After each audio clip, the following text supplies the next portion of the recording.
He murdered 10 people between 1974 and 1991. Women, children, even an entire family. Most people knew Dennis Rader as a quiet man from Wichita, Kansas, a church president, a Boy Scout leader, a father of 2, married to the same woman for over 30 years. He worked as a city compliance officer. His job? Enforcing rules, making sure neighbors mowed their lawns, took care of trash, didn't break city codes. He was all about order. To the outside world, Dennis Rader was nothing more than a regular guy.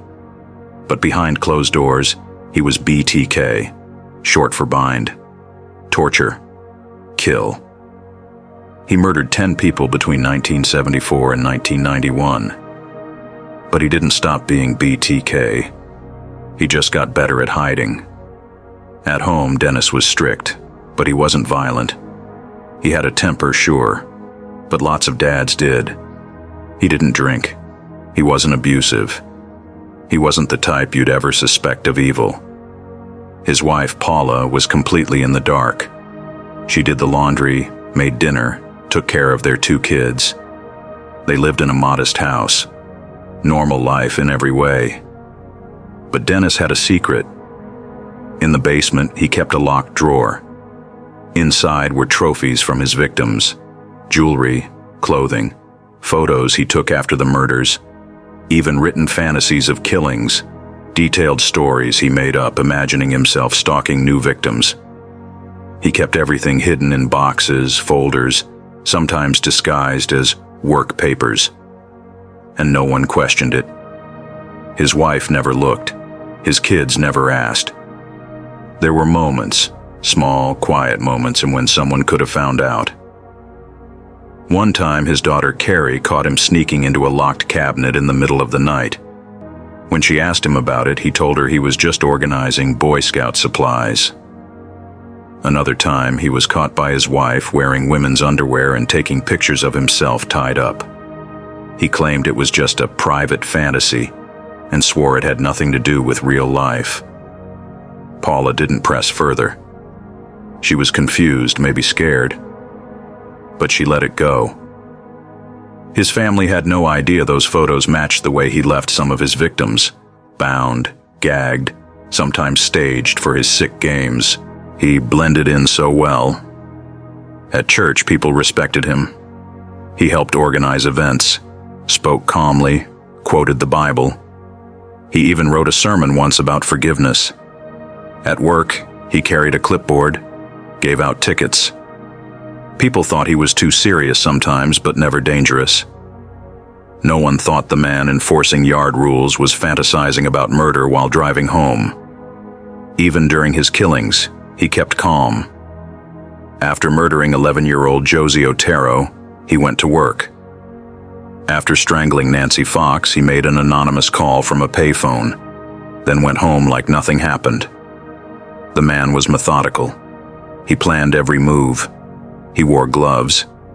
He stalked victims for weeks, sometimes months. He wrote letters to police, mocking them. But then he'd go home and grill burgers with his kids. After 1991, he went quiet. No more murders. But in 2004, almost 30 years after the first killing, he couldn't stay hidden.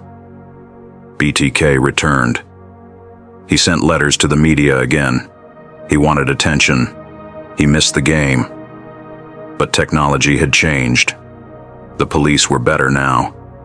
He asked them if he could send a floppy disk and whether it could be traced. Police lied and said no, so he sent one. The metadata on the file revealed a name, Dennis Rader, from Christ Lutheran Church. He had signed into the file under his real name. That mistake led them straight to his house. When police knocked on the door, his wife was stunned. His daughter cried. They had no idea what was happening. Dennis calmly walked outside. He didn't run, didn't resist. At the station, he confessed to everything.